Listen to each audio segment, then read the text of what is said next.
Yeah, it's out of focus again. Look at that. It's just what it looks. I think just looking at it on the screen. And Oh, okay. Yeah. Yeah. Now there's just a computer in it. It's fine. It's just a computer. Oh, well, yeah. See? No, the Mountain Dew. The Mountain Dew bottle's in there, and we're not sponsored by Mountain Dew. Do you think I can get a Mountain Dew sponsorship? We could try it. We should. Yeah. You wouldn't mind listening to another ad, right? Yeah. Mountain Dew ad. One more won't hurt. One Yeah, more yeah, won't right. hurt. Yeah. Or one every 20 minutes. You know, I was really freaked out about the whole ad thing, right? And just inserting ads. But I'm listening to like the Joe Rogan show, and the whole thing was if I pay for Spotify, they won't run ads. Yep. Well, because his deal is over, he no longer has that exclusivity with Spotify. And so he now reads ads, even though you don't listen to the Spotify ads, you listen to his ads on the show. And it's every like 7 minutes. Yeah. Every 7 minutes, he stops and tells you about AG1, and then he tells you about his alpha brain thing, and then he tells you about some underwear, and then he tells you. I don't know. I don't think it's effective. I think that product placement within the show is the most effective way for a sponsor to get. In other words, like if the host is using a product, and they just talk about it organically, right? And so, but here's the problem with that: it has to be a good product. Like we talk about Shop-Ware, and we talk about Shop Marketing Pros, and we talk about the Institute because those are good products. That's what people use. Parts Tech. There's no other product like it. So like it's organic for us because we talk about these products because we use them, and they're really good products. So it's not hard to talk about it in a positive way. But then when you have a product that the host is like just shilling for, yeah, I don't know. So they Joe Rogan specifically. You're gonna adjust his camera. Yeah, really professional, David. Joe Rogan specifically, talking work. Introduce our guest, David Veldman. What's up, my man? Not much, man. How are you? I'm fantastic. How's life? Good. Very good. Thank you for being here. Yeah, absolutely. Appreciate the opportunity. Of course. And I mean, Vision, Kansas City. Yeah. It's not cold today, which is nice. It's going to be 70, 72 when we leave. Is it really? Yeah. It's That's awful. Ugh, supposed to be 70 Sunday and Monday. I like that. That's awesome. 72? I know, right? It's too warm. No. 60. 60 is it. Like, bro, you're not as fat as you once were. You'll be fine. I'm wearing a jacket, though. At 72, I'm going to get hot. Do you think? Maybe? No? Honey, you will never be hot. I'm going to get hot, not be hot. Yeah. I'm going to get hot. Anyway, so it's Joe Rogan had a whole bunch of his like comedian yahoos on and they were talking about Zins, the little nicotine pouches, pouch thing, and they were talking about how great it was, and it sounded almost as though they were sponsored. Yeah. But they weren't. They were just really excited about the product. But then it turns out that they had sent them like boxes and boxes and boxes for freezies. Yeah. Which is sort of... That's a sponsor. Yeah. Yeah. And so everybody got skeezed out by it because they're shilling for this product, which they liked. Okay, that's fine. But the only reason why they even tried it is because they got it for free. Yeah. So all I'm saying is Diet Mountain Dew. Send us some cases. We will be happy to talk about how great your product is. See, like, we just get free cases. I'm an advocate for First Form energy drinks. Yeah. But it's because I buy them and I like them. Yeah. For sure. Did you get that for free? They don't send them to me for free. No, It cost me $2.50. I mean, that's really cheap for a big energy drink like that. And they're really good. Yeah, I've heard they are really good. I've been on whose product is this? Is that somebody's like supplement superstore? Yeah, but no, the dude that started it. What was his Andy name? Frisella. Yeah, that was it. Yeah. Who's that? He sounds familiar. He started Supplement Superstore and then First Form, the supplement company. Okay. And I'm trying to think of the other company. There's something else that he's been... Yeah, he was like in the media a while back. He's got a really big podcast now. Yeah. It's a Real AF. They do like current time stuff and business entrepreneurship. Yeah. Yeah. What's the name of the podcast? Real. Oh, he's the creator of 75 Hard. Yeah, Real AF. Yeah. Oh. Yeah. Oh. 75 Hard is the stupidest thing in the whole wide world. Oh, come on. It is. It's stupid. You must have tried and failed then. No, I never tried. The whole concept is idiotic. Yeah, David never tries anything. No. I try lots of things. I just think the whole concept is idiotic. Like, the whole concept is idiotic. Okay, I should say you never try at anything. Well, I try a lot of things. What are you talking No, I about? didn't say try things. I said try at. Yeah, you try at Lazy. him. And try. Lazy as fuck. so what's idiotic about 75 Hard? I got to hear it.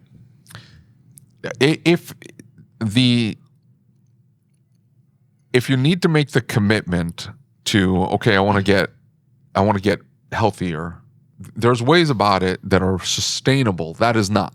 Okay. If you just want to be brutal on yourself, there are still ways that you can do that are still sustainable. That's not it. So what exactly are you accomplishing here? I think it's because like people have to go out and like it was a tribe type thing. It's like we're gonna do this. Well, yeah, I get that. It's the tribe thing, though. That's all there is to it.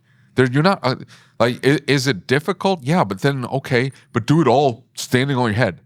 There, I'm just gonna like arbitrarily tacking on ticky-tack BS to make it slightly more difficult. That if you just miss this one thing, that you're out. You didn't drink your 1 gallon, you're out. You didn't take a progress pic, you're out. You didn't do your 45 minutes outside and 45 minutes inside. Dude, I was in the gym for 2 hours today. That doesn't count because I wasn't outside for 45 minutes. yeah, it's a valid point. Okay, well, what are you accomplishing? I get you need this vitamin D, but I take supplements. It's not the point. The point is, it is a arbitrarily slapped together list of lots of things that need to be done on a daily basis. That I guess after 75 days you can pat yourself on the back and say, I got it done. Okay, now what? I'm complete change of subject here. I'm really sorry, but I have to know that ADHD's like kicked in hardcore. Why are Shift, A, and S the only keys on your keyboard that have been used? I mean, they're worn out, right? Like compared to everything else on that keyboard, Shift, A, and S is like smashed.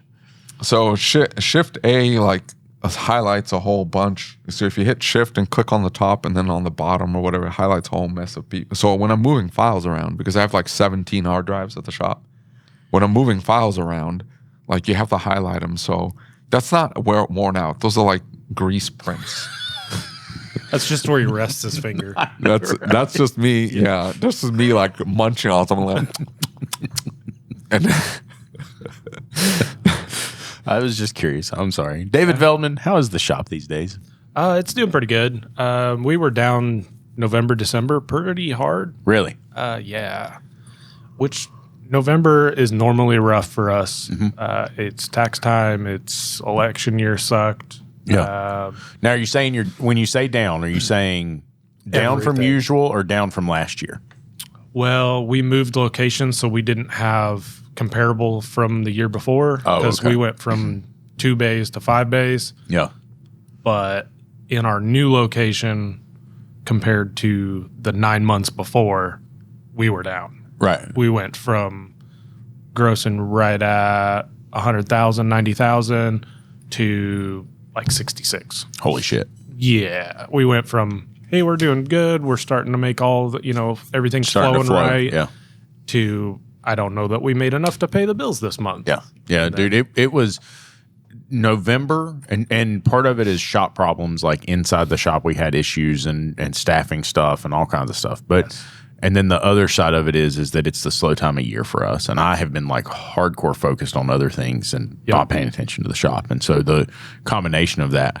Now we're above where we were last year on all of those months, but we're like you. I brought in new staff and paid them lots of money, and now we're not in a spot where I feel very comfortable and like where I'm at. Yeah.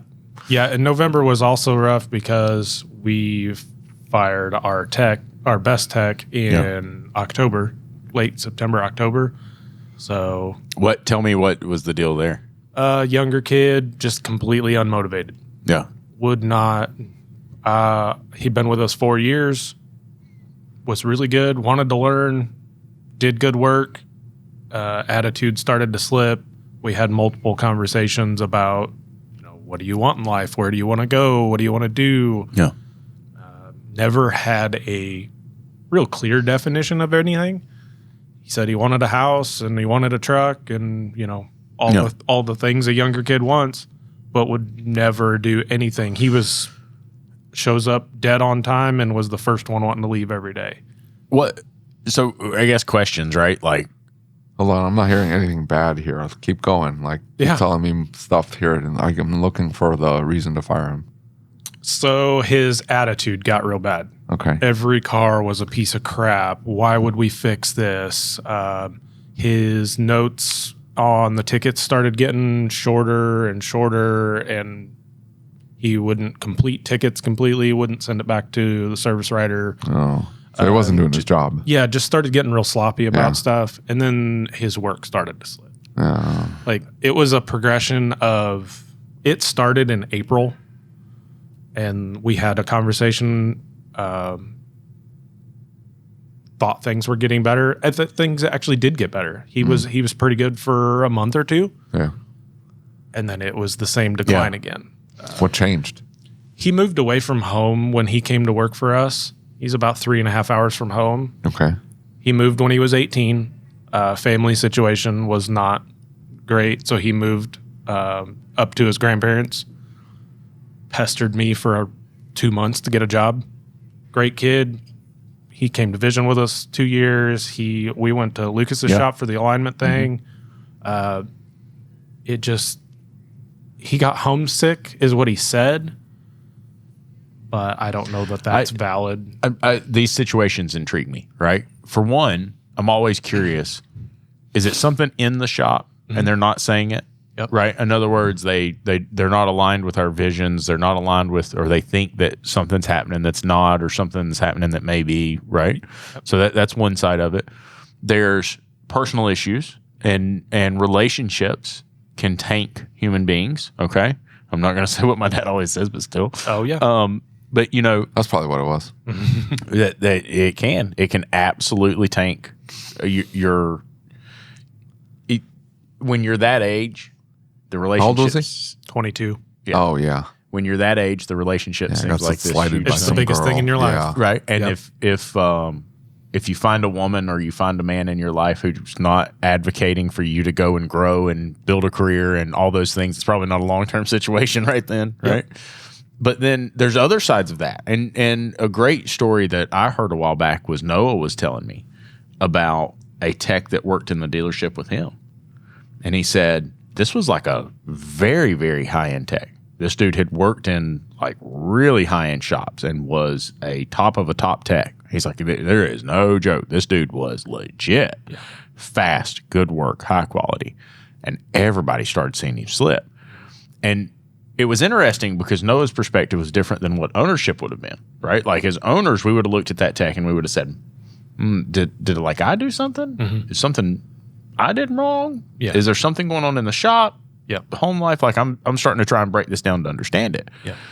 But Noah's point is that everybody noticed. That he wasn't going to the tech saying this sucks and I can't believe this and this is bad and that's bad. Yeah. Noah said that he just like, you could really see dude's attitude changed and his physique changed and his appearance changed and his cleanliness and hygiene changed. And like everybody saw this dude like plummeting, like nosediving towards the ground. Came in one day, was at work doing something, turned around, walked out of the shop, left. And 2 hours later, I guess like the sheriff's department called and said, hey, you need to, like, we don't know what's going on, but like maybe lock the doors and just be safe for a little bit. Dude had gone home and killed his wife and killed himself. Oh, wow. It's all over the newspapers. I'll see if I can find the article. Yeah, I can't remember the whole story, like to the exact story. What did the wife do to him? No, he was selling drugs. He was selling. He was selling drugs, and I guess it just got to his head, and whatever happened, like dude lost it. He was getting ready to get in trouble, I guess. Did he get into his own stash? I would say so. Yeah. You never take your own stash. No, that's the rule. Yeah. How do you not know the rule? Yeah. House rules is the dealer doesn't touch it. Yeah. Yeah. Mm-hmm.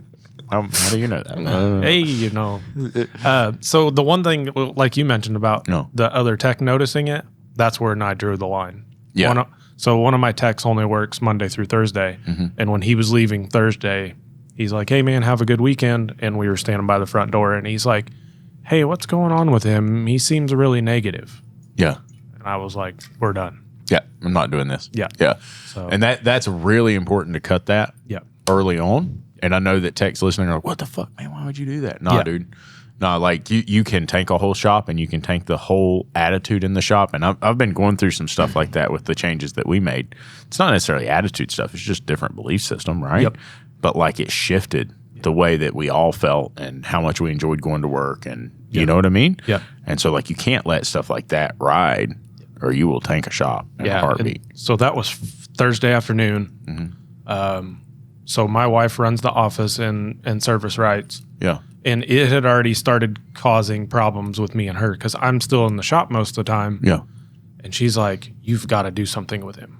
Yeah. And I'm trying to steer him back into what he's been and better, and then trying to keep her happy with his lack of performance. And I don't want to give him up because we needed him at the time. Yeah. Well, I mean, we still need somebody. And then when my other tech came to me and was like, hey, This is a problem. okay. So we talked about it over that weekend. I talked to him Monday morning, and he was really receptive. He's like, yeah, man, I know. I've got it figured out. I'm like, okay. That was Monday. Monday was good. Tuesday was terrible. Wednesday was terrible. We went home. We talked about it at dinner. We're both sick. And Yeah. I'm like, end of the week, we're done. Yeah. I got up Thursday morning. I wrote her a note, set it on the coffee pot, said, I'm going to take care of this morning. Yeah. He showed up, started walking in. I said, hey, we need to talk. Yeah. He was not surprised one bit. He didn't get upset. Yeah. He didn't get mad. I mean, nothing. Just, I understand. Yeah.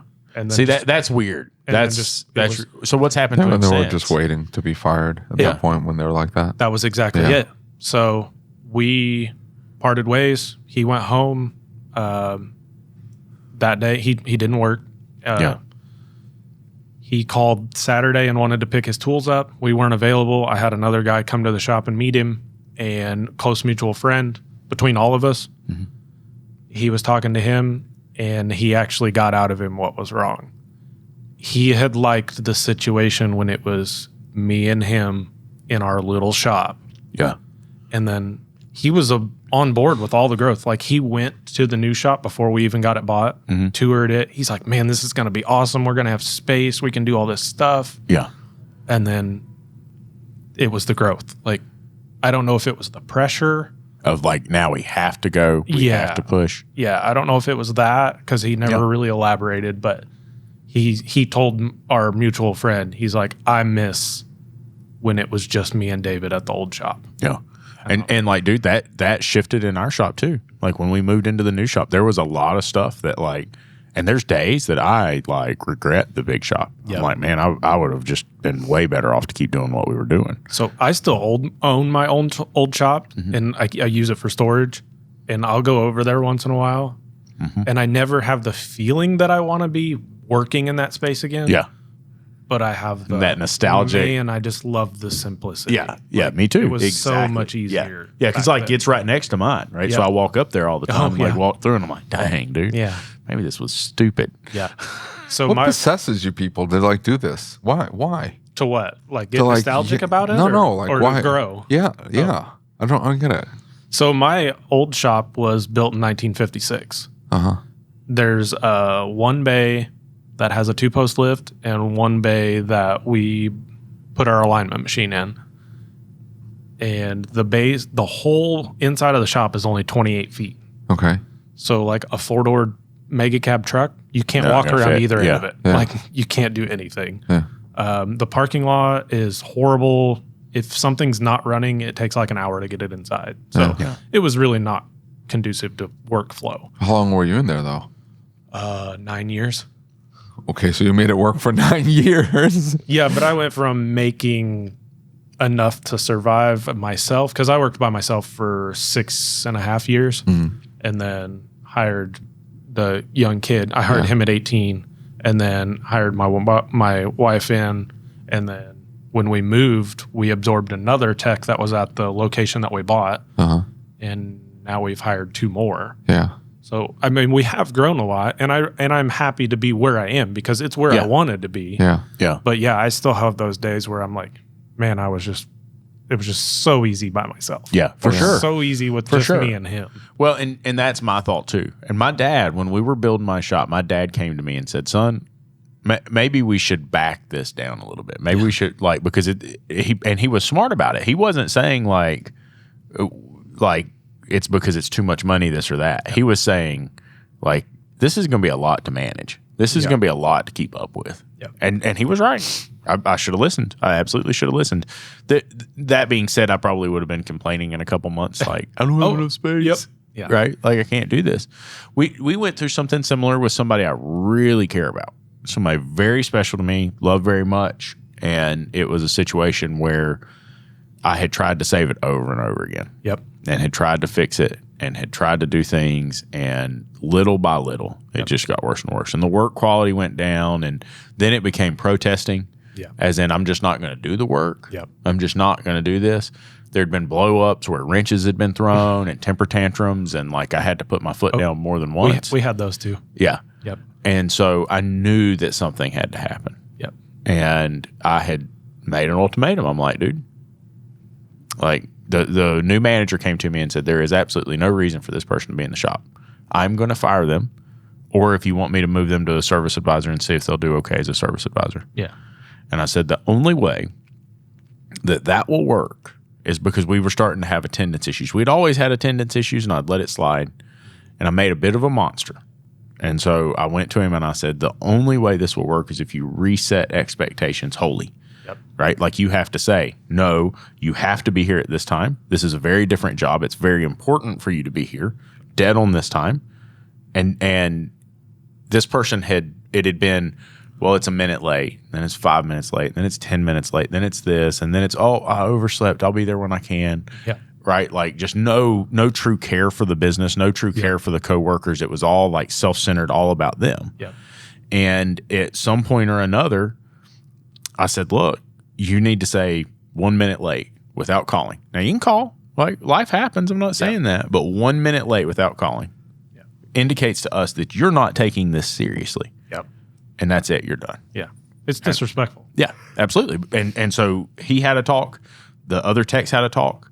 Yep. The manager had a talk. I went to him and said, look, here's the deal. Yep. I have instructed him, if you are late 1 minute, that's it.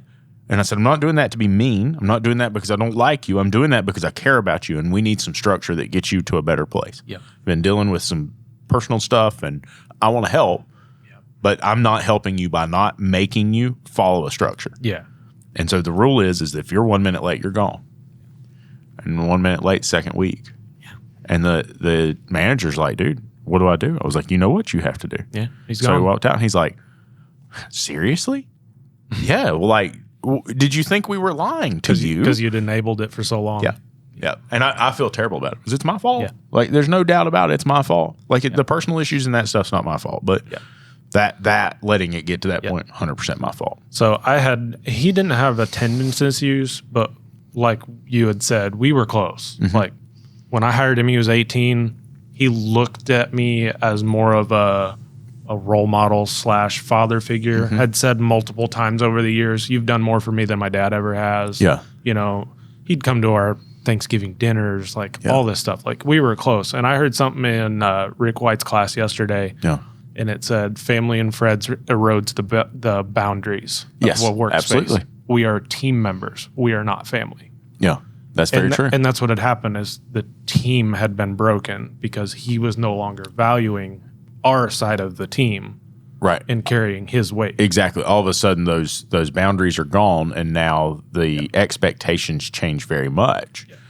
And you know what? I'm sitting here thinking as we talk about this, like, this is a messy thing. It is. Right? Like, being in business is messy, and working with people is messy. Yep. You're making me depressed. I've decided I probably shouldn't have employees. Well, I mean, here's the deal: is like, as I think about it, and I think back over the years, man, every time I see him, I think about dude and in the summit saying, like, I looked at my QuickBooks and I saw all those people that had worked for me that aren't there anymore. Yeah. And I think about that and I'm like, dude, that's really heavy. Yeah. And like, that feels overwhelming, but like, that's what we signed up for. Yep. And I always took it super personally when we had staff changes, because I'm like, does everybody look at me and see like we can't keep this person in the shop, or this position turns over very quickly? People don't really know, but like those are things I'm self-conscious about. Yep. And now that we're growing into a bigger, like trying to turn it into an actual organization, into an actual business that I'm not the center of the spokes. Yep. It's very, very difficult. Yeah. To like let go of some of those things and some of those, right? Dealing with that as well. Yeah. And so like the Mark, man, you made it worse. What are you talking about? You brought your wife in. No, she It's said so she's much going to be the worse. center of the spokes. So Oh, you're going to dump it on her? yeah. listen, we all know David well enough to know that his wife is there to keep him out of trouble. Oh my gosh, so much. Yeah. Yeah. She's like, she rules with an iron fist. I'm like a ping pong ball. Yeah. And she's like a net around me. Yeah. So If I had my wife come into the business, she would like get it like tip top. I know In minutes. she would, and she would fire the shit out of you. She would, with she it. would fire the shit out of like the employees would fall in line or get fired pretty quick. If she could fire me, she already would have. Like, Yeah. absolutely. Really? Oh God, yes. Yeah, I'm a terrible employee. I am terrible. Yeah, I am like the worst employee. Yeah. So what is it that you do in the business then? Right now, because we haven't been able to replace the tech that we fired, I am mostly in the shop. I do some of the service writing stuff like that too. I'm just floating as much as I can right now, but mostly in the shop. I still really enjoy that stuff. Like I don't know how to transition to an owner. Yeah. Because I don't know my purpose at that. Like I haven't found that. I'm in, like, my problem is I can't find balance between the two. Yeah. Like I'm either doing what I was doing before, or I'm checking out. Yeah. Right. Like I can't seem to like find something in the middle. Yeah. And so Chris and I have like had some blow ups over the past couple of weeks where I'm like, dude, this is not working. Right. And like, he comes from this big corporate world, so he's coming in and he's like, okay, we're going to put this structure and we're going to change this, we're going to change this, we're going to change this, and then the shop breaks and things aren't going through, and like, so it's frustrating for me, right? Yeah. And then I think the biggest thing for me is, especially when it comes to the technical stuff, I realize now, and he brought this up, because we couldn't figure out what was going wrong. Like, why does this keep breaking? Why can we not get cars through?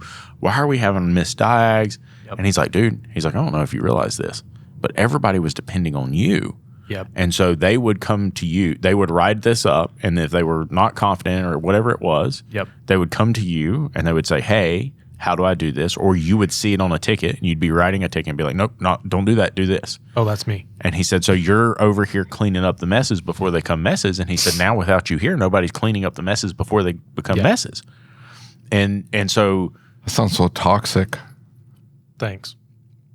It's true, but yeah, that stung a little bit. So I do. I'm sorry. It's like I'll do that, exactly that, like cleaning up the tickets. Like, if I'm not in the shop and I'm in my office and I see a ticket come in, like I'll click on it. Yeah. While the girls at the desk are writing it up. Yeah. And I'm like waiting for them to finish it, and then I'm like, ooh, that doesn't need to be there. Yeah. And that needs this part. And for sure. Well, my big thing is like it's really bad. Eric hates it. We've got radios. And so I open the ticket and I read his write up and I just call him on the radio. I'm like, Eric. He's like, what? I'm like, so tell me, like, what about this? Yeah. And he'll be like, well, what? send that back to me real quick. Yeah, exactly. Exactly. And then it's going back to the tech and he's like rethinking it. Yeah. And I feel bad for Eric because in a lot of ways, he became dependent on me to do specific things and specific tasks and like to prove him. Yep. And so what happened, it was not that Eric's not capable of it. Yep. It's that when I stepped away, Eric went into panic mode. He lost his safety net. Yeah, he doesn't feel like there's somebody watching him. So he like overdoes it on some stuff and underdoes it on some other stuff, and he can't find his balance back. Yep. And so that's one thing that people don't think about when they go expand the shop or they change the shop, change something about an organization, is that you're taking this thing that people were comfortable in and they had it set up and they just knew where they sat and they knew where their spot was and it just worked. Yep. and you're tossing them out into the ether. They're just floating in space now, and they're trying to rebuild this. Yeah. Well, when we make a change like that, when we grow a business or we go into a bigger building or we do this stuff, when that change happens, we're trying to figure out new process, new policy. We're trying to develop new things. And so we can't be there to create comfort, and we can't be there to like solidify and make them know that they're okay. And so now, like, and I'm sure you feel the same way, because I was managing 2 tags or I was managing 3 tags, and that's very easy to do. And then you get into, I got 5 tags and I got a big space. I got a lot more cars. And like I was doing it for a while, and I'm going to David, I'm like, this is miserable. This sucks. I don't like this. This is not what it was. Yeah. And it's like, well, now because I'm having to proof 50 cars instead of 25 or 10, I'm having to proof a lot more work, having to go through a lot more, having to manage a lot more people, having to solve a lot more problems. And all of a sudden the time, like before it took 3 hours. Yeah. Now it's 8 hours. Yeah. And because It's the whole day. right, we're in this mess of like things have changed and we're trying to refund ourselves. That's actually like 16 hours. Yeah. And there's some things I can't clean up. Yeah. And I don't know, right? And like that's one of the cool things about bringing Cecil on to help me through that transition, because he works with a lot of bigger shops. Yeah. And then I've got my manager in the management program. And so like that ability for like Cecil to say, hey, you're doing it like you did it in your old shop, but maybe we should look at this. Yep. Right. And like, hey, because I'm bad to try and solve all the problems at once. And Cecil's like, whoa, hold up. No, one problem. Let's deal with this and let's get this fixed. Yeah. Right. And so I need that structure. David, when are you expanding? No, never. You guys are nuts. You guys are nuts to attempt it. I mean, you guys are nuts to be in the shop. There's a lot of people, and 3 of our appointments for this week of recording have mentioned they plan to question you about why you hate shop ownership so much. Really? And, yeah. 3 of them. Did you tell them, I don't know, listen to the podcast? Yeah, he's pretty clear on it. I mean, I've listened to almost all of them. And There you go. I like this guy. It's pretty clear. Yeah, I mean, it is, but like, seriously, like, I And even you wonder just made myself. it worse. You just made it worse. Because, like, you're right. I can't be friends with my employees. So now what? No, you can still be in your shop. It's this little hole in the wall, like really nothing. And so you can be friends with me. I love you. I'm just kidding. I'm just a kidding. Mean. Yeah. I need a new sign. My sign sun faded.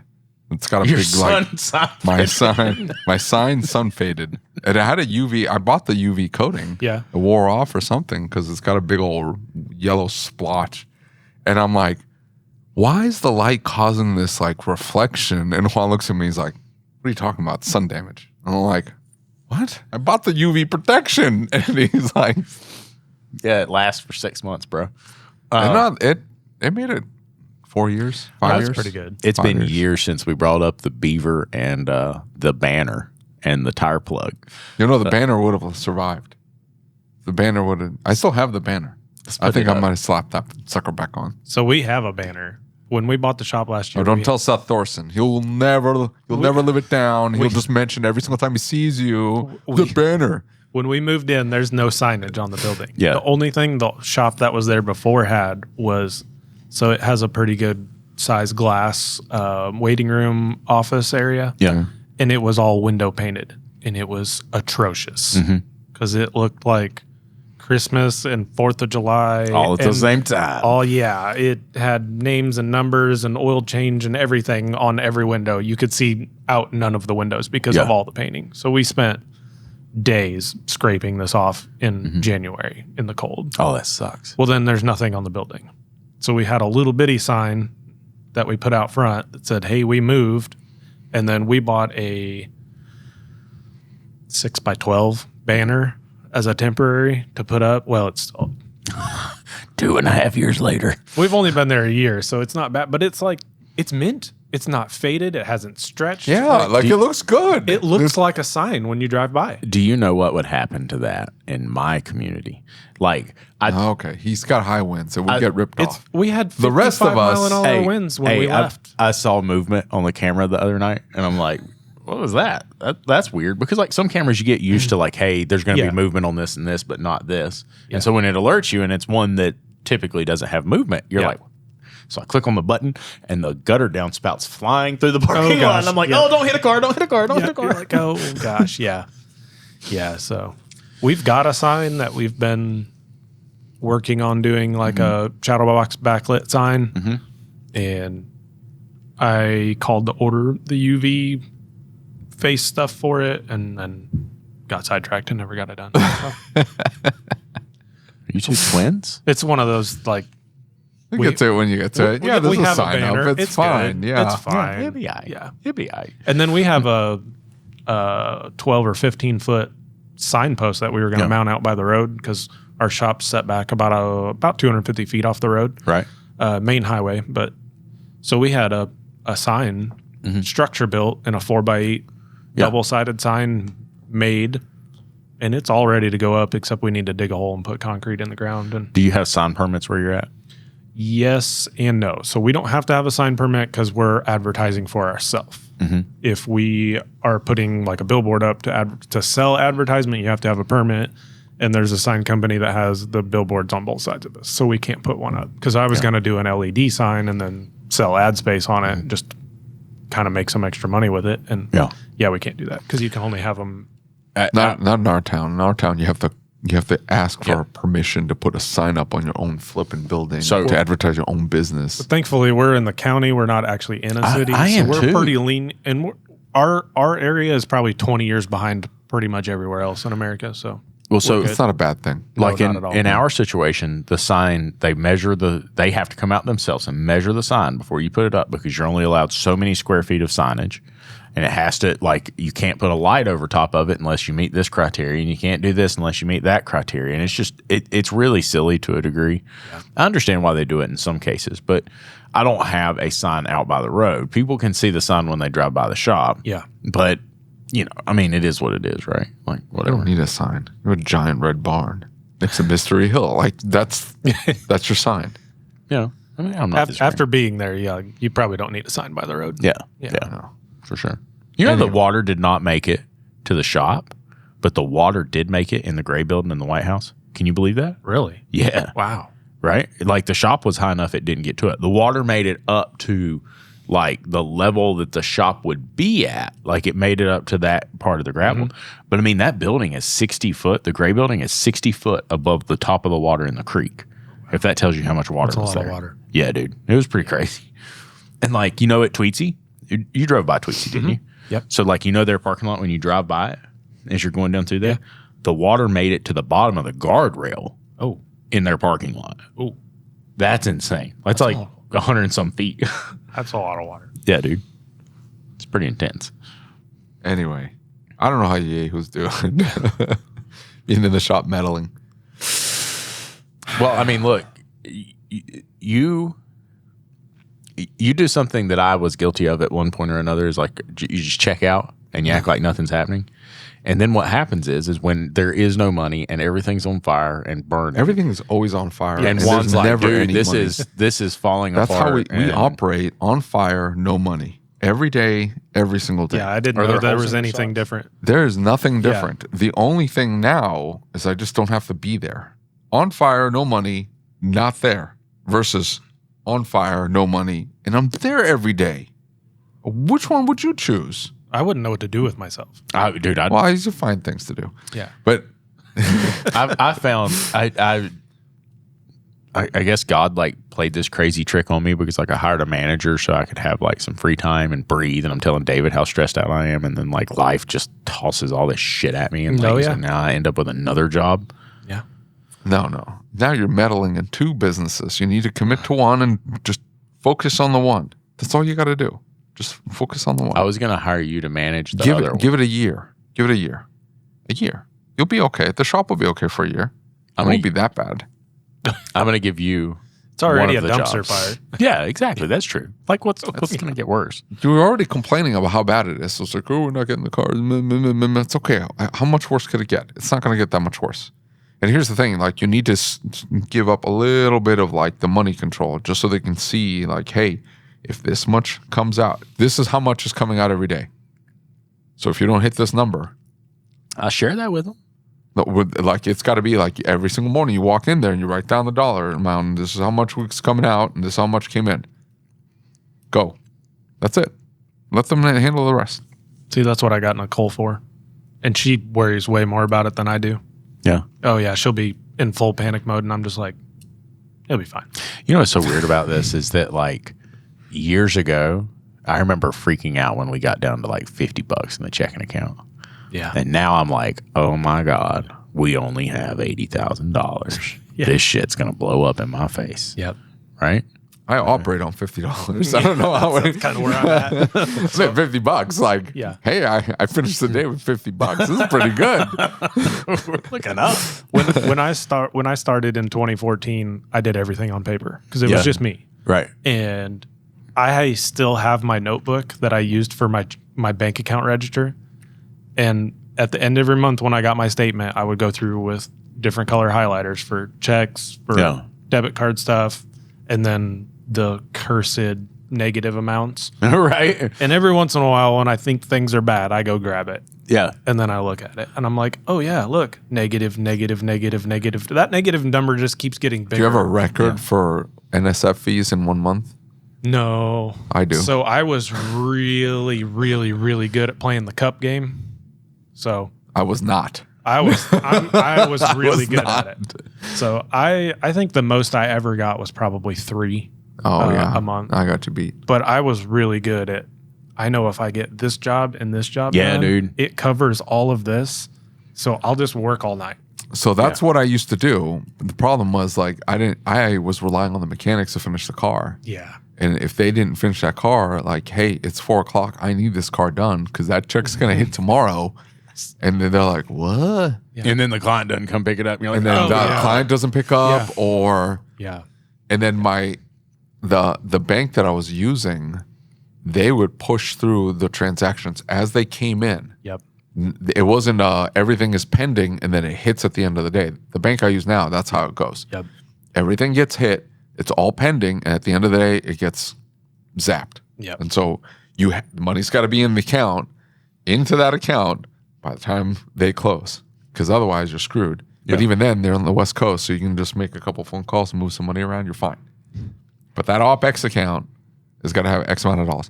So this first bank I was using, I think I remember this. That's not the way they operated. That's how mine was. If there was $10 and a $28 check came through, they would zap you immediately with the NSF fee. Even if you made a deposit an hour later, they didn't care. Yep. At the moment that transaction came through, you didn't have enough money in that account. Miserable. That's the way mine was. I remember that deal. I remember that. And like I still go back and look at the statements and stuff where like I hadn't paid this and hadn't paid that.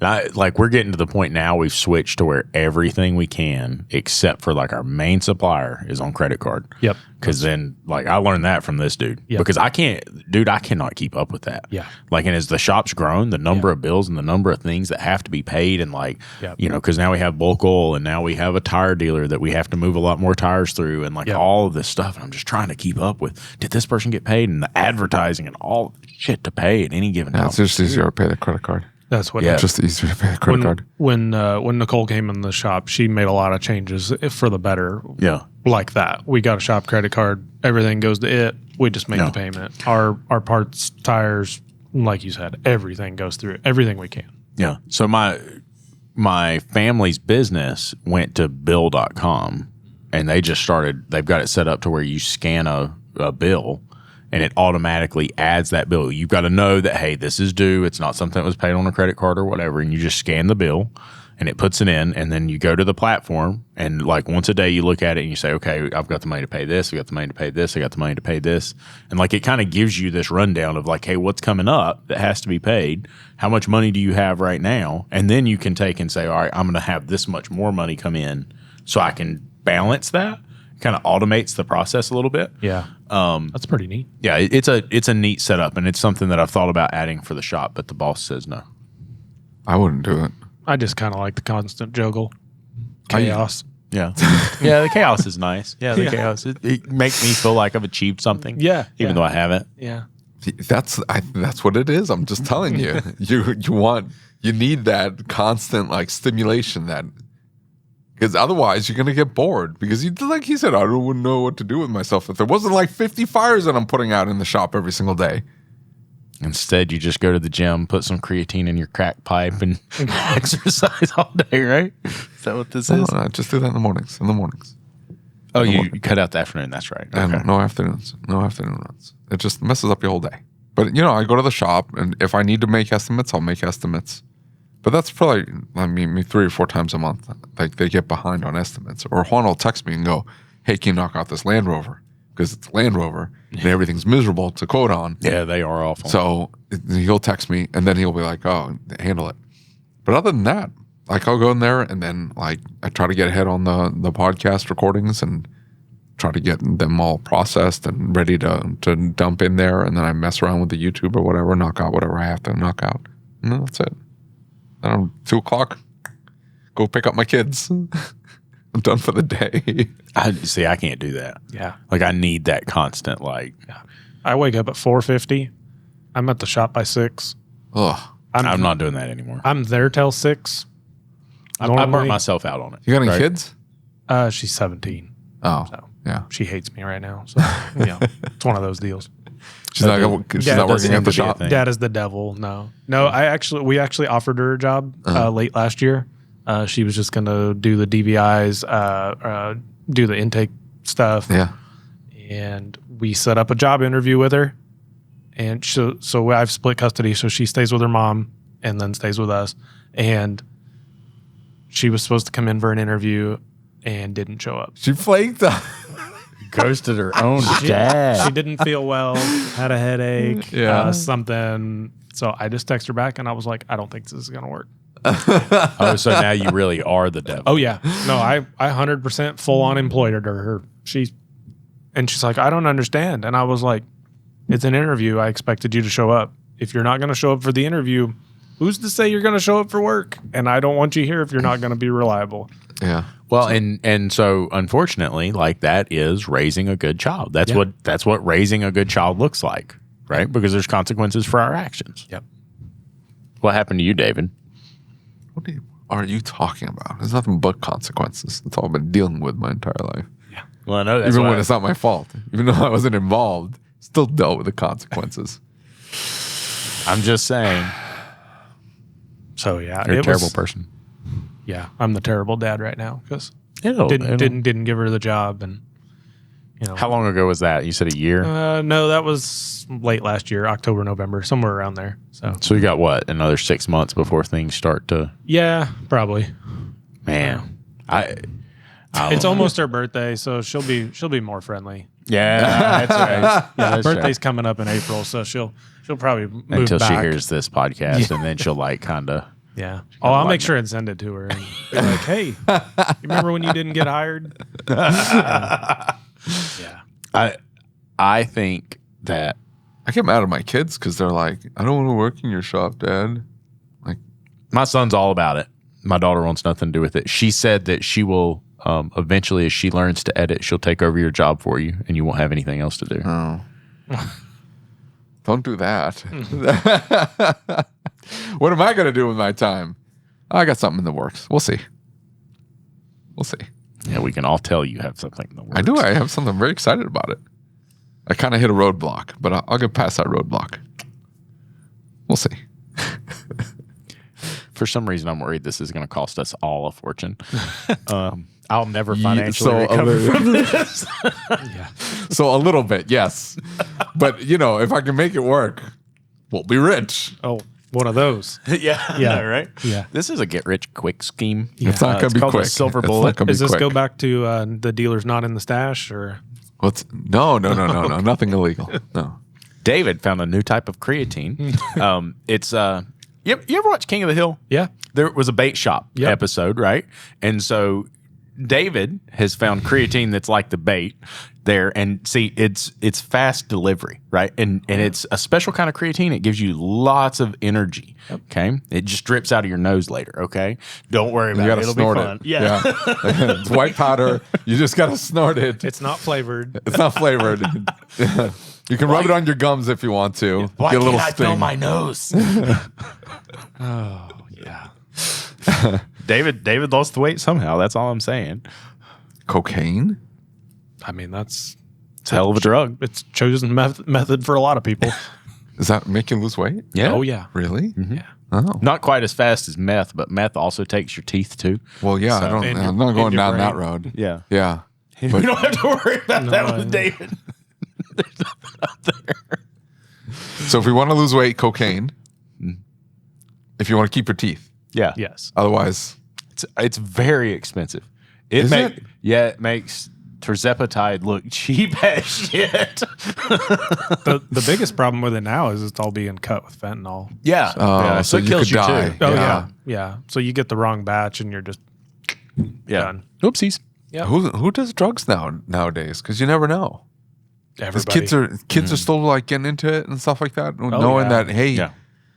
Yeah, it's and pretty. all of this could be laced with fentanyl. You may not wake up. It's pretty prevalent in our area still. Yeah, mine too. I watched a video the other day of a police officer that had like seized something from somebody and went into the police station bathroom and smoked it and almost killed himself. And it's like, that's effective. What? Yeah. And they've got the video. It's a badge cam. The sergeant walks in, like sees him laying on the floor underneath the stall, like opens the stall, goes in and realizes like, dude, like hit whatever it was, got a crack pop in his hand.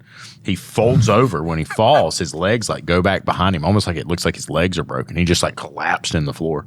So he goes in and gives him Narcan. He wakes up and dude's just standing there like, what the fuck?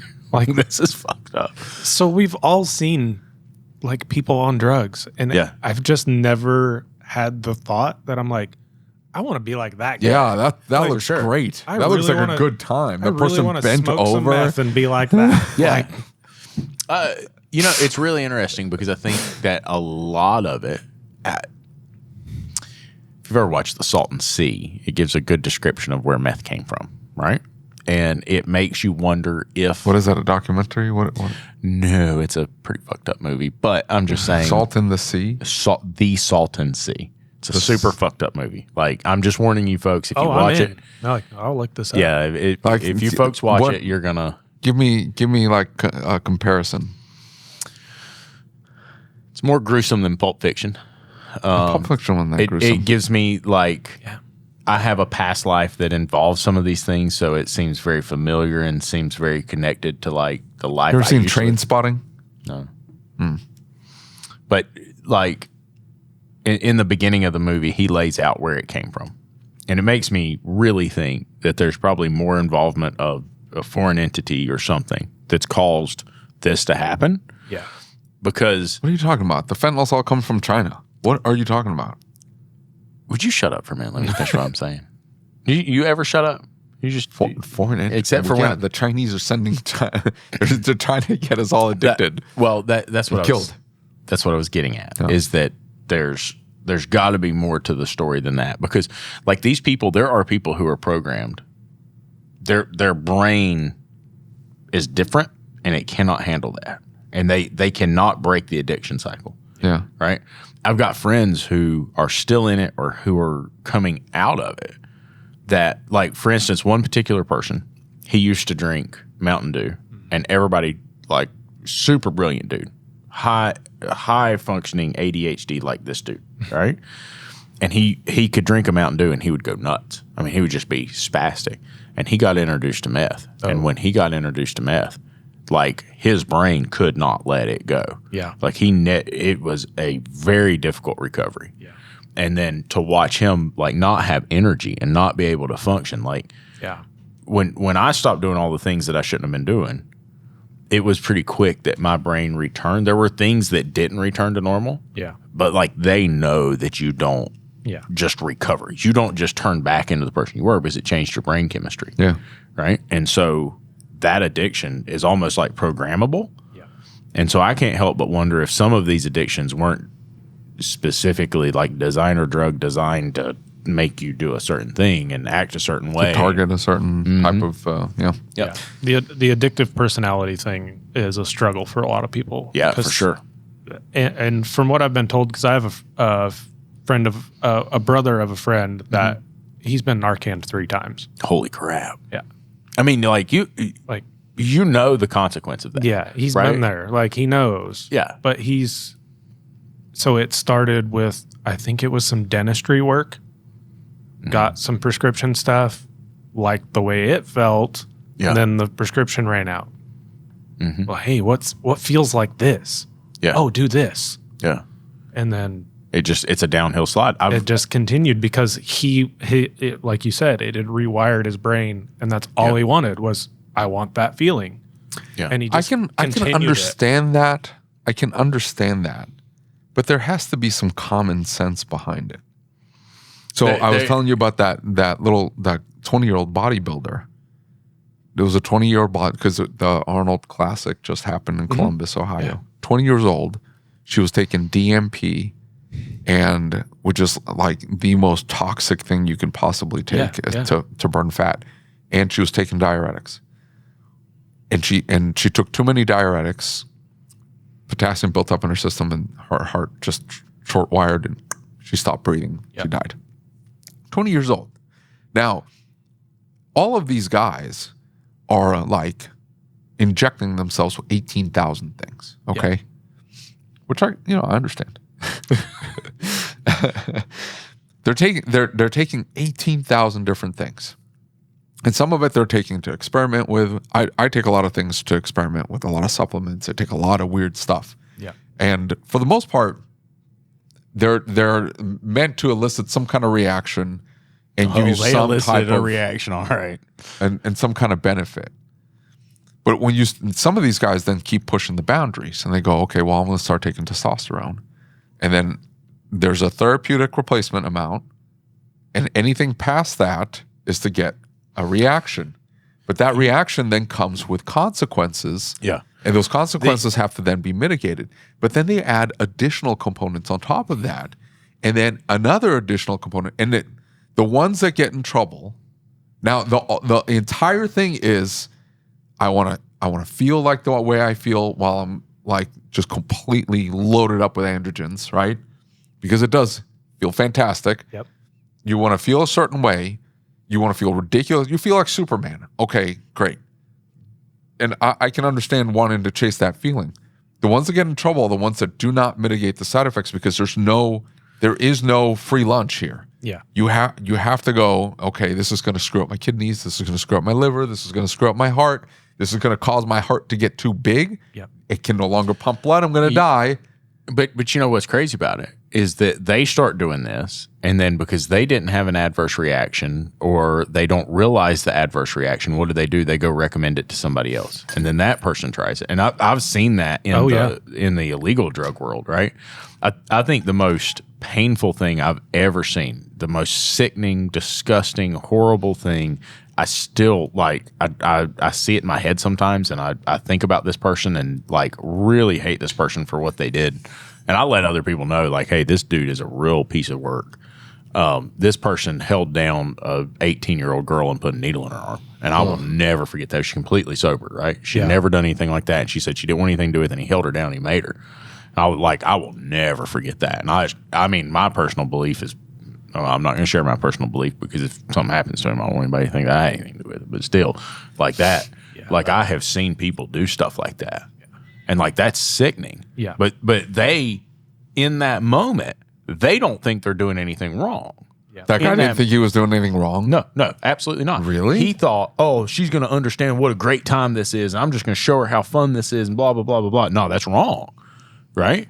But beyond that, they don't realize that that girl still goes around town and like can barely talk, and her head's like shaking around, and like, you know what I mean? Like, you're ruining somebody's life. Like that was a what could have been a wonderful human being that led to a positive development in society, and he ruined that. Yep. Right. And so I don't think that those people in that moment, oh yeah, just do this. Oh yeah, just do that. Oh yeah. Oh, I've done this. It's not that big of a deal. Just blah, blah, blah. But we only have this perspective. And it's like you get on Reddit or you get on the internet and you read about these things. Get on Facebook and look at any ad that you see in any given day. There is no truth in advertising. No. It doesn't have to be true. They can say whatever they want. They can make you take this product. It doesn't mean it's safe. They don't know if it's safe. Like, there's nothing that's safe. Most of them aren't. Right. But that's my point. Is the smart ones will take these substances, these components, and they go back for blood work every month, and they're checking to see what has gotten out of whack. How can I mitigate this? Because I still want to keep the feeling. Yeah. I still want to keep the benefits. I just have to mitigate the side effects. Is there no way to do that with cocaine or whatever? I don't know. Whatever drug you're taking, that hey, I want the feeling of being high on whatever. But what is it doing to my body? And then how can I mitigate those side effects? Well, and so the dopamine and in particular with like meth and cocaine, it causes your body to release a insane amount of dopamine and an insane amount of norepinephrine, I guess. Right. Okay. And so what happens is that now your body becomes used to those high doses of that. And so now when you stop, there's never any pleasure. There's never any feeling of everything's okay, right? Because like you trained your body to something different. So they'll do it for weeks and months at a time. They'll never stop. So now that's what builds that addiction because they program something new. Yeah. And so like certain addictions, like there's bupropion that they give to alcoholics. And like they can't drink on it, right? Because it like it causes different reactions and it causes it not to feel good anymore. And over time, it gets their body back to where like, hey, it's on a normal balance. But it takes years to do that, right? Yeah. Depending on the severity of the addiction, it takes years to get them back to a level that's sustainable. It just makes you think like it just takes one time, right? 2 times, 3 times, man, it's done. Yeah. Right. And so for them, the things that I know of that will make people like turn their mind. It's not consequence of like legal consequence. It's not consequence of not having any money. It's not any of those consequences. The thing that I see that turns people around the most is they're tired of feeling like shit all the time. Yeah. Right. And they recognize this cycle's become so vicious. Yeah. Like I'm going to destroy everything around me and everybody around me is dying. Yeah. And unfortunately, most people don't ever see that. No. Like the large majority don't. Yeah. Meth addiction, they say 1% of people recover from meth addiction. Yeah. I mean, that's insane. I've watched one local guy, great mechanic, great guy, great family, be in and out of rehab his entire adult life. He's older than I am. Yeah. I mean, he's done the 30-day ones, the 90-day ones, the 6-month ones, the year ones, and he'll get out and he'll do great. Yeah. And then it's a year or two.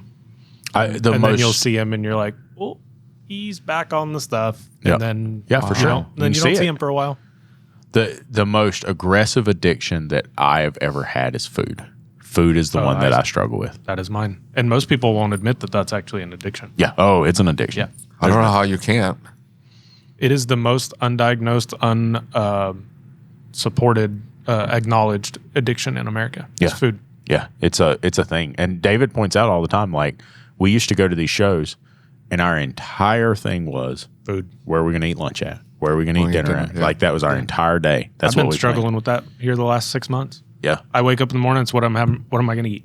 And it's 20 minutes after I've ate breakfast. Oh man, what am I having for lunch? Yeah. Where's the snack? Like, and food noise. Yeah. Just bouncing around in your head all day. Yeah. That's it's rough. It is because you have to have it to survive. That's the thing that sucks with food addiction. Balance, is you literally have to have it. It's not like anything else in the world you get addicted to because you do have to have it. For sure. It sucks. And food's so good. It is. It really is. You just got to make it unpalatable. Like I don't know. You just got to make it as plain and pedestrian as possible. We went to Roadhouse last night. I ordered all the appetizers. Biggest steak. Oh my gosh. You start taking Ozempic and you like all your happiness will be gone and you won't have to worry about it ever again. Like takes all the joy out of food. Yeah. And it's just like lame and boring. And then there's no happiness anywhere in life. It's just like you're miserable. Why would I do that? I mean, you don't want to be. I already own an auto repair shop. Why you don't want to be a lard ass steal the rest of my joy? Like it depends. Like you don't want to get rid of it. You wear Depends? No, it depends. You don't want that to go away, but you also don't want diabetes because you don't want to lose your toes because that'd be miserable, or go blind, or lose a limb. Like that's what happens with you lose a finger, the sensation in your fingers. You lose your toes. Capillaries stop working, you go blind. Like that's what comes with being diabetic. I'm not gonna lie. You have to make a choice. Am I gonna really enjoy this cheesecake, or do I want to keep my toes? I see all these huge dudes walking in and out of this place. Dude, they're all messed up. Yeah. Every single one of them. And I guarantee you. And here's the saddest part right now. I guarantee you. Hey, when was the last time you had your blood work checked? 99% will say I haven't Never. or never. Yeah, never or haven't in several years. Yeah. Right. Every Well, single I'm one just of them. saying, like, I used to not think anything about it. I'm like, well, they're fat. It's okay if I'm fat too. And then, like, you really watch them. Yeah. And you like, they walk up a set of stairs and can't like breathe. one dude was going up the escalator and ran out of breath on the escalator. It's like, dude, it does it for Yeah. you. Yeah, I know. It's really sad. It Yeah. is. It is. I'm not going to deny that. So I'm not gonna deny that. I've done the weight cycle a couple times. Yeah. Yeah. I've been 245 and I've been 179 pounds. Yeah. Within less than a year of each other. Yeah. It's interesting to not realize how bad you felt Yeah. until you felt good again, because it takes 5, 10, 20 years to get to where you feel terrible, but you don't remember that you felt good Yeah. Yeah. because it's Nose just blind. such a slow progression. Yeah. But then it's been, But see, that's what's so depressing about it is like, it's that- just this slip that- to death. right. But I mean, like, you have to work really hard to avoid it. Yeah. It's like, it's exhausting. It So is. I heard a doctor talking about this. They said that the average American is fine all the way up until November and December, and then the holidays hit. And the average American will gain 2 to 5 pounds over November and December, and then not lose it the Every following year. Bro, you and know then me. the next year, another 2 to 5 pounds. 7,000 calories. Well, yeah, but you were Like- weird. Yeah. Because I can too. I'm right there with you. I can too. But that's the average. The average American doesn't overeat, doesn't indulge, they eat normal and Yeah. they have normal weight. But then over November, December, 2 to 5 pounds, and the next year, they never lose it. 20 years down the line, they're you're 70 pounds overweight than where they were. Back when in college, I was, svelte 145 pounds and this, that, and the other. It's like, okay, I'm not that guy. Yeah. I've been pounding food back since I can remember. At like 12 years old, I was chunky. Yeah. Yeah. I had a super high metabolism as a kid till I was about 30. Like, I could eat anything, anytime, any amount, and I was 185 pounds. Then I'm not going to tell you a little more. that RFK is not crazy. Dude is clearly a nutcase, right? I'm not going to say that at all. He's got a brain worm. He's not nuts. He's got a brain worm. Seriously? Also, he's jacked out of his mind. That's impressive. He's 70 years old. Have you seen him with a shirt off? Yeah, he's ripped. I'm just saying. I'm jealous. Yeah. I'm just saying that's going to be Dave in a few years. That's my goal. I want to be RFK at 70. You're going to have that same voice. Yeah, that would be awesome. But I do believe the industrial food complex has caused a lot of this. I don't think there's any way you Our can food's say. poison these days. Yeah, for sure. So bad. No You doubt. can't blame the company. They're just trying to make a profit. And so they're like, hey, how do we make the food slightly more addicting? Well, That's all they're doing. I mean, I can blame them for making it addicting. Like, Yeah. Yeah. can we not make a tasty food that you're not sitting there tapping your fingers wanting another Snickers or another Listen, 2 let me- liter of Coke? That's not their, like, they're there to make money. Like, that's what they're there to do. So they're not forcing it on anybody. They're just making it really tasty. And they're like, hey, we're going to make it slightly tastier this time. So you hopefully come back to it. It's the same thing with caffeine or nicotine or anything like that. Like, they're just trying to make a buck. I don't blame them. It's the apathy towards the food. People just think it's fine. It's fine. It's food. How many people don't read the back of the labels? Like, I don't teach know. my Nobody does. kids. Yeah. I teach my kids, like, hey, how much protein does that have? They turn around like, hey, Dad, this has only 2 grams of protein. It's like, okay, we're not going to eat that, are we? No, because we don't need the 46 grams of sugar and the 2 grams of protein. We need something better. 150 grams of carbs. Yeah. Yeah. We don't need that. Like, nobody reads the labels. Nobody checks to see what's in their food. Nobody. And so, like, great, if they put the label on there, they force all the manufacturers to put the label on there. Nobody knows to read them. And then nobody knows, like, hey, how much protein should I be eating? Are carbohydrates bad for you? Yes, no, maybe. Hey, I got an idea. Can I know I how eat we're going red to become meat? billionaires. I got this figured out. What we're going to do is we're going to develop a system that is this monitor that goes up at the grocery store or goes up at the fast food restaurant. And as you order, it populates based on, like, you stand on a scale, right? And you stand there, and when you're ordering or when you're putting It stuff does in your the BMI mass yeah, while you're there. exactly. And it's calculating it, and it's giving you the metrics based on what it is that you're There's putting in the apps cart. now that you can scan and it tells you, like, you don't eat this. Here's here's an option for something healthier that you're trying to eat. So we've been trying to do low gluten at the house. Yeah. And that stuff all tastes like garbage. The gluten-free stuff and the, Yeah, You it get used does. to it. my, It's cardboard. no, you can. There's no. I will starve to So the death. gluten isn't bad for you on its own. The problem is that the wheat that they grow now has been like homogenized and modified so many times to be able to resist drought and bugs and everything now, that it's not the same as what they were eating 100 years ago when nobody had a gluten intolerance. But now we have some kind of weird bastardized type of wheat that does cause all sorts of problems in our gastrointestinal system. And also, like, I mean, you can eat sourdough bread, fresh made, like with a good starter, and not have any problems. But you eat some like plain Wonder Bread. Oh, that stuff's like toxic. And it's like, it'll tear you up. Yeah. Toxic like David. You don't want to talk about food anymore? Are you sad? Is it making you sad? No, it's not making me sad. I'm just thinking about lunch.